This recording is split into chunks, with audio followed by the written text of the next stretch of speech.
10년이 언제 되나 했는데 오늘이 오네요. 예. 참 10년 동안 많은 일이 있었는데 오늘 말씀을 준비하면서 10이라는 숫자가 의미가 무엇인가 생각이 들었습니다. 여러분 혹시 사람의 손가락이 왜 10개인지 아십니까? 10개 맞아요? 10개 맞잖아요. 어느 시인이 시에서 그런 얘기를 했어요. 어머니 뱃속에 있는 아기가 세상에 태어날 때까지 10달을 기다리면서 손가락을 꼽아야 되기 때문에 그래서 손가락이 10개다라는 얘기를 했어요.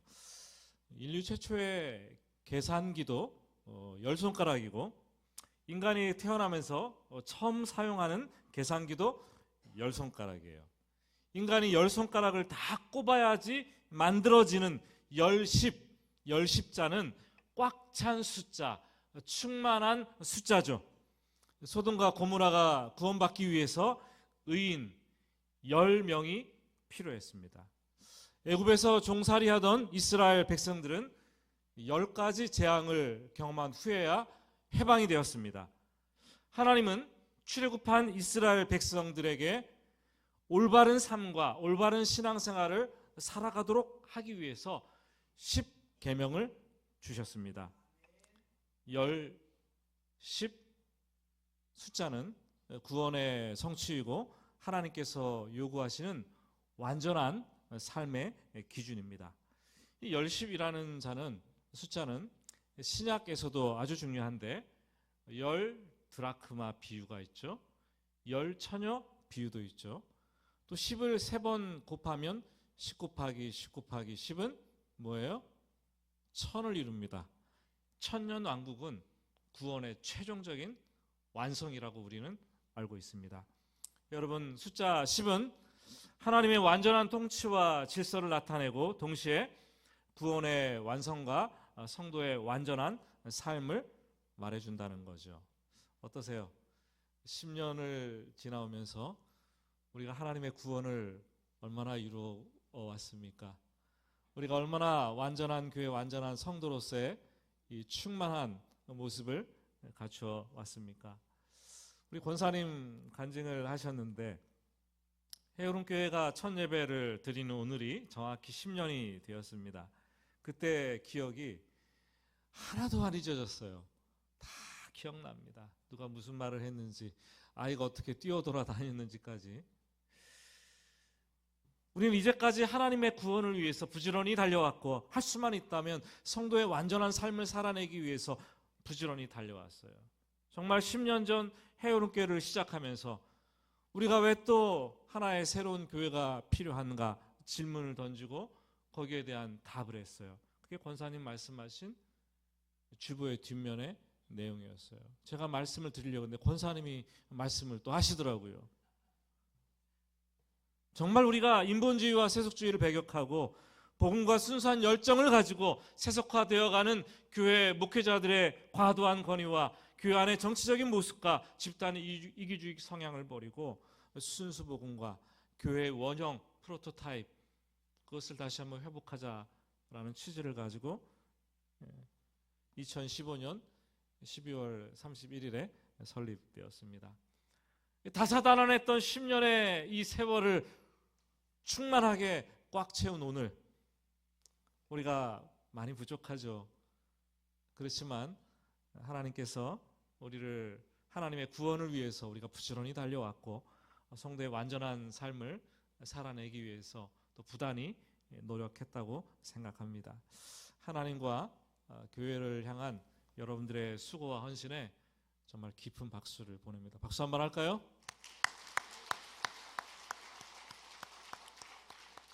지금 이 자리에 있지는 못하지만 많은 교육자들이 해오름교회를 거쳐갔고 또 성도님들이 거쳐갔습니다. 또 심지어 지금 우리 곁에 없고 세상을 떠난 성도들 그분들의 수고와 땀도 있었기 때문에 우리가 이 자리에 서 있습니다. 10주년 기념 예배 또 해가 바뀌는 성구영신 예배를 드리면서 앞으로 다가올 새해, 아니 앞으로 다가올 10년을 하나님께서 한마음 주셔서 한 길 갈 수 있도록 도와주시기를 예수님의 이름으로 축복합니다. 오늘 예레미야 32장 말씀을 보았는데요. 유다의 마지막 왕 시드기야 때 예루살렘이 함락되고 멸망되기 1년 전 바벨론 군대가 예루살렘을 포위했을 때의 상황입니다. 예루살렘 성은 요새였어요. 함락하기 힘듭니다. 그래서 바벨론 군대가 예루살렘 성을 마주보고 성 밖에 토성을 쌓기 시작합니다. 공성전을 벌이는 거죠. 하루가 자고 나면 성이 이만큼 올라옵니다. 또 하루가 자고 나면 성이 이만큼 올라왔어요. 성 안에 있는 백성들은 그 토성의 높이만큼 두려움도 점점 커가기 시작을 합니다. 갇혀있는 시간이 오래되면서 성 안의 백성들은 기근과 전염병에 시달리기 시작을 합니다. 이때 예레미야 선지자가 하나님께서 심판하실 것이다. 이스라엘 나라가 멸망할 것이다. 그리고 70년 바벨론 포로 생활을 하고 돌아올 것이다. 예언을 했죠. 그런데 미움받았어요. 우리가 살 수 있다. 나라가 안 망한다. 예언해야 되는 거 아니에요? 근데 부정적으로 예언을 했죠. 하나님께 주시는 말씀대로 예언했어요. 미움을 받아서 왕궁의 시위대 뜰 감옥에 갇히게 됩니다. 근데 이런 극한의 상황에서 하나님께서 그 감옥에 갇힌 예레미야에게 말을 하는데, 야, 너의 사촌 하나멜이 와서 너에게 고향 아나돗의 밭을 사라고 할 텐데 너 그거 꼭 사야 된다. 하나님 말씀하시는 거예요. 얼마나 기가 막히고 황당한 얘기입니까? 아니, 곧 성이 함락될 것인데, 곧 나라가 망하게 생겼는데, 더구나 감옥에 있는데, 그리고 이 시국에 땅을 사라니, 밭을 사라니. 예레미야가 이해할 수 없는 거죠. 마음이 혼란스럽습니다. 불편합니다. 그런데 예레미야는 먼저 순종을 합니다. 그리고 많은 증인들 앞에서 매매 증서를 쓰고 공증까지 마치는 거예요. 여러분, 순종은 시기가 중요합니다. 내가 다 듣고 이해되었을 때 순종한다고요? 내가 다 알고 나서 순종한다고요? 나의 상황이 호전되었을 때 순종한다고요? 순종은 그런 게 아니에요. 그건 순종이 아니에요. 우리는 하나님께서 말씀하셨기 때문에 순종하는 겁니다. 하나님께서 명령하시기 때문에 순종하는 것입니다. 이해할 수 없지만 그래도 순종합니다. 마음이 불편하지만 그래도 순종합니다.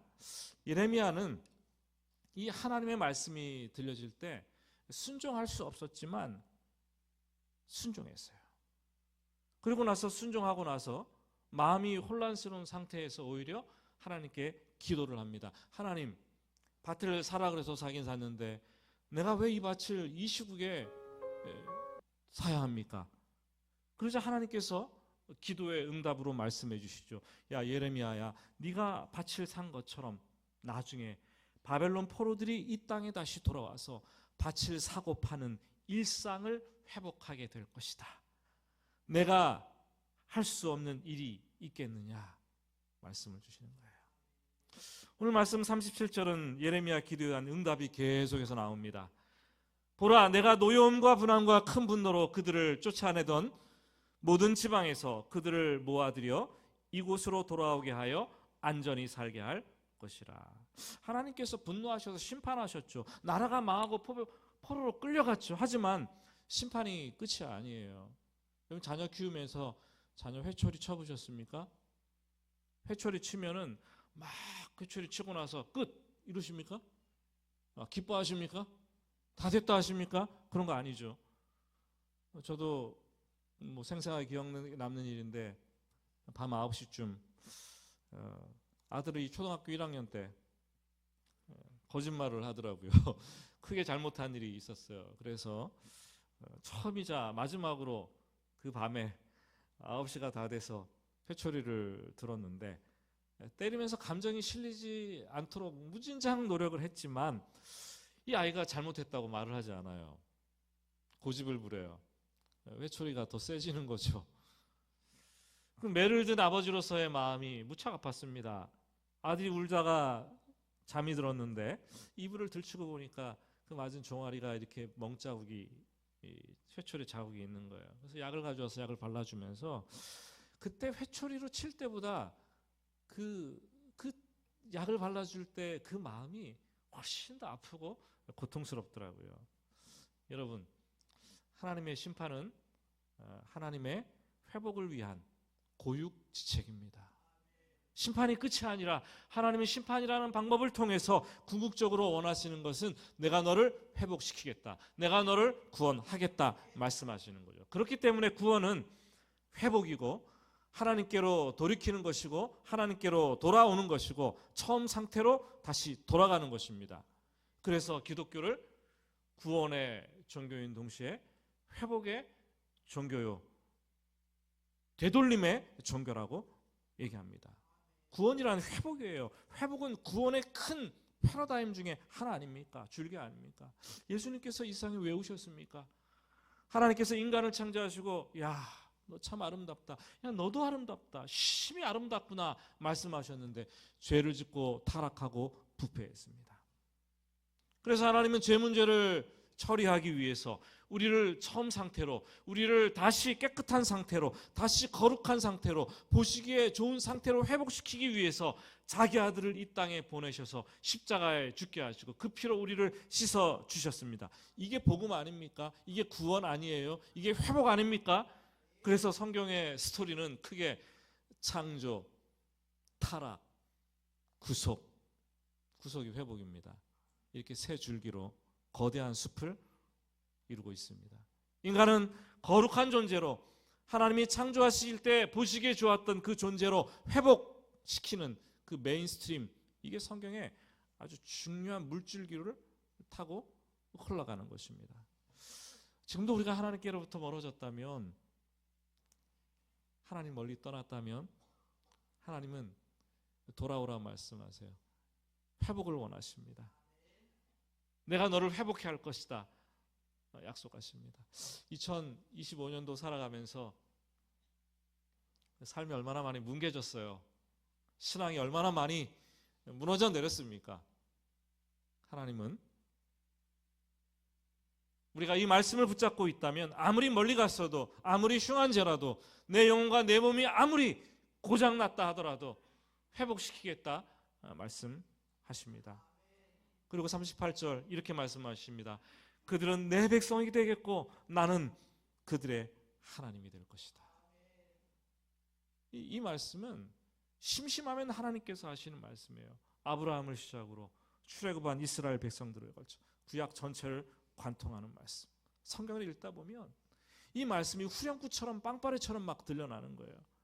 구약시대 때는 나는 너희의 하나님이 되고 너희는 내 백성이 될 것이다 그랬는데, 신약으로 넘어오니까 좀 비슷하게 말하는데 나는 너의 아버지가 되고 너희는 내 자녀가 될 것이다. 훨씬 더 친밀감 있게 회복을 약속하십니다. 그래서 우리는 하나님을 지금도 아버지라고 부르는 거죠. 하나님께서 바벨론 포로로 끌려가게 될 이스라엘 백성들을 어떻게 회복하십니까? 39절은 한 마음을 주셔서 하나님을 경외하시겠다 말씀하십니다. 우사에게 마음을 빼앗겨 세상의 길, 사망의 길, 죄악된 길로 갔는데 회복의 때가 되면 한 마음 주시겠다. 근데 그 한 마음이 뭐냐? 하나님을 경외하는 마음이라고 얘기를 하죠. 하나님이 왜 이스라엘 백성들을 심판했습니까? 하나님을 경외하는 마음을 잃어버렸기 때문에. 여러분, 신앙은 다름이 아니라 하나님을 경외하는 것입니다. 경외심, 경외감, 이거 잃어버리면 신앙은 그냥 다 아작나는 거예요. 끝나버리는 거예요. 알잖아요. 경외는 하나님을 사랑하는 것인 동시에 하나님을 두려워하는 것. 하나님을 사랑하지도 않고 하나님을 두려워하지도 않는데 신앙생활이 되겠습니까? 아닙니다. 우리 이 두 가지를 가지고 신앙생활을 합니다. 보통 초신자 때는 많은 성도들이 이 두 가지 감정 가운데 하나를 갖고 있어요. 그래서 어떤 사람들은 생각을 합니다. 내가 잘못했다고 해도 하나님께 용서를 빌면 하나님 무조건 나를 사랑하시니까 용서해 줄 거야. 이런 생각을 가진 분이 있고, 어떤 사람은 내가 잘못하면 하나님은 나를 벌 주시는 재판관이야. 이런 둘 중에 하나의 생각을 가지고 있습니다. 뭐 괜찮아요. 하나님을 사랑하든지 하나님을 두려워하든지 둘 중 하나만 하면 하나님 떠나지 않아요. 근데 둘 중에 하나가 없으면 하나님을 떠나게 되어 있어요. 근데 우리가 신앙이 성숙해지면서 이 두 가지 감정은 균형을 잡아가야 합니다. 그래야 건강한 신앙생활을 할 수 있고 하나님의 백성이 되고 하나님의 자녀가 될 수 있다라는 거죠.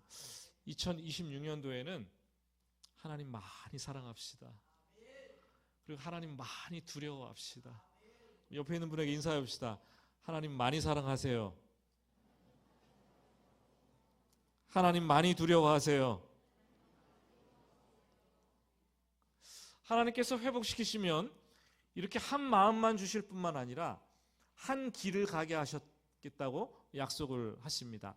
하나님의 구원, 회복이 일어날 때는 새 일을 하나님께서 행하시는데 놀랍게도 각 사람에게 광야에 길을 내십니다. 한 길을 주세요. 이사야 선지자는 그렇게 얘기를 했어요. 보라, 내가 새 일을 행하리니 이제 나타날 것이요 반드시 내가 광야의 길을 사막의 강을 내리라. 혹시 2025년 광야에 서 있는 것 같았던 분들이 계십니까? 정말 인생의 어두운 밤 보내신 분들 계시죠? 고독했던 분들 계시죠? 거대한 폭풍을 만난 분 계시죠?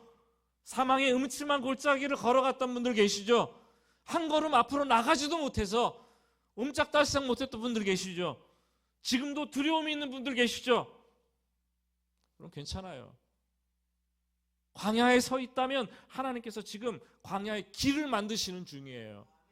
회복은 그렇게 시작되는 거예요. 하나님께서 광야의 길을 만드시는 것을 보여주시기 위함이에요.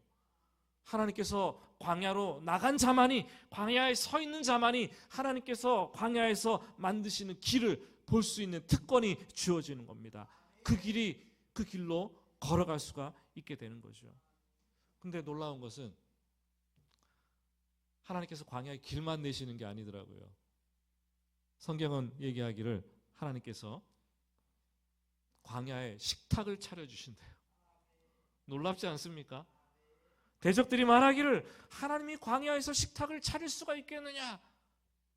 근데 이스라엘 백성들이 출애굽해서 메추라기 만나떼를 내려주셔서 광야에 식탁이 차려지게 하네요. 빈들에서 아무것도 먹을 것이 없었는데 예수님이 오병이어의 식탁을 차려주시는 거예요. 그래서 시편 23편의 시인은 고백하기를 원수의 목전에서 내게 상을 차려주신다. 광야에서 식탁을 차려주신다. 여러분, 광야에서 사막인데 길을 내는 것, 특히 광야에 식탁을 차려주시는 것, 우리 생각으로는 불가능합니다. 근데 하나님은 가능해요.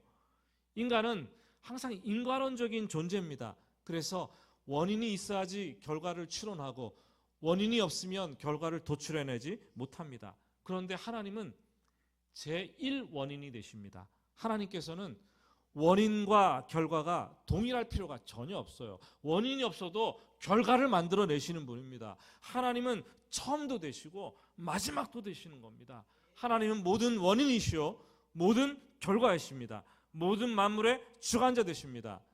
인간은 기적을 보면서 원인을 벗어난 결과를 기적이라고 하잖아요. 근데 인간의 기적은 하나님의 일상이에요. 인간하고는 너무 다르죠. 한 마음으로 하나님을 경외할 때 하나님은 한 길 가게 하시는데 그 길이 회복의 길이요, 구원의 길이요, 광야의 길을 내시겠다 말씀하십니다. 저는 우리 헤어론교회 성도님들의 삶 가운데 2026년도는 광야의 길이 열리는 그런 체험했으면 좋겠어요. 광야에서 식탁을 차려주시는 하나님 만났으면 좋겠습니다.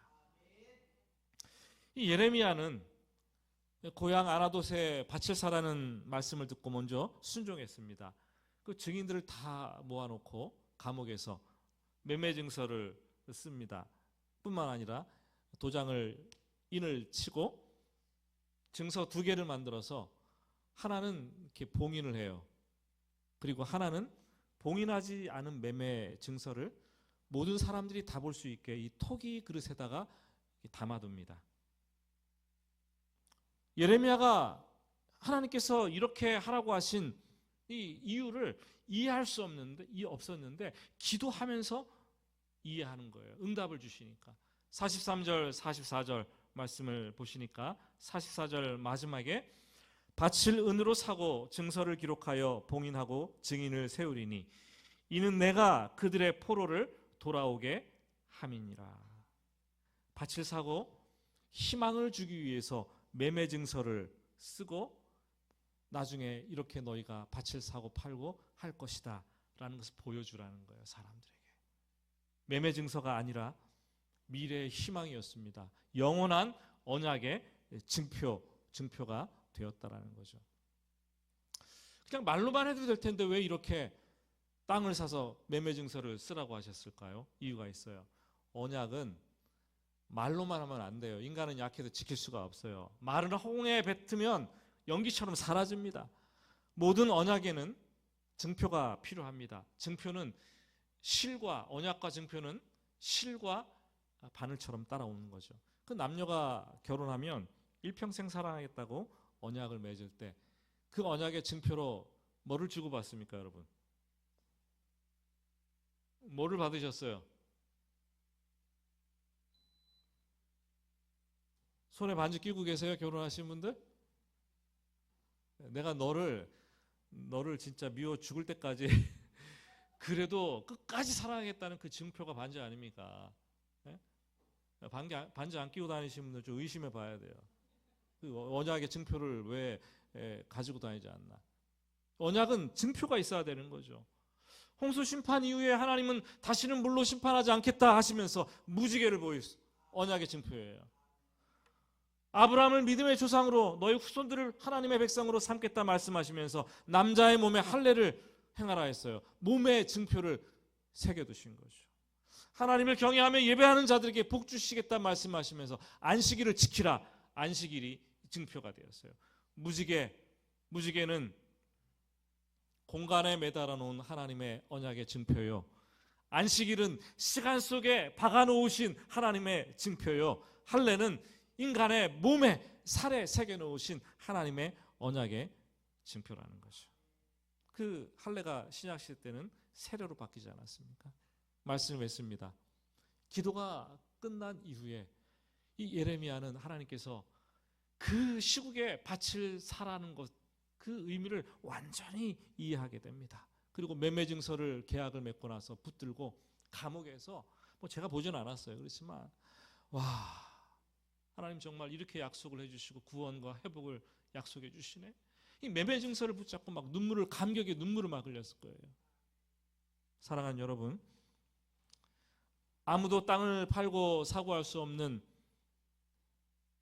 그런 희망이 사라진 시대에 하나님은 선지자를 통해서 매매 계약서를 쓰고 온 성중에 있는 사람들이 다 보게 하셔서 희망을 품게 하셨습니다.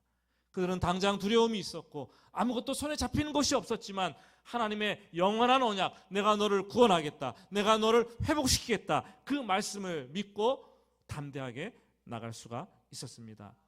여러분, 오늘 10년이 지나고 또 우리가 10년을 기다리면서 또 1년이 지나고 또다시 1년을 기다리면서 우리가 언약을 붙잡읍시다.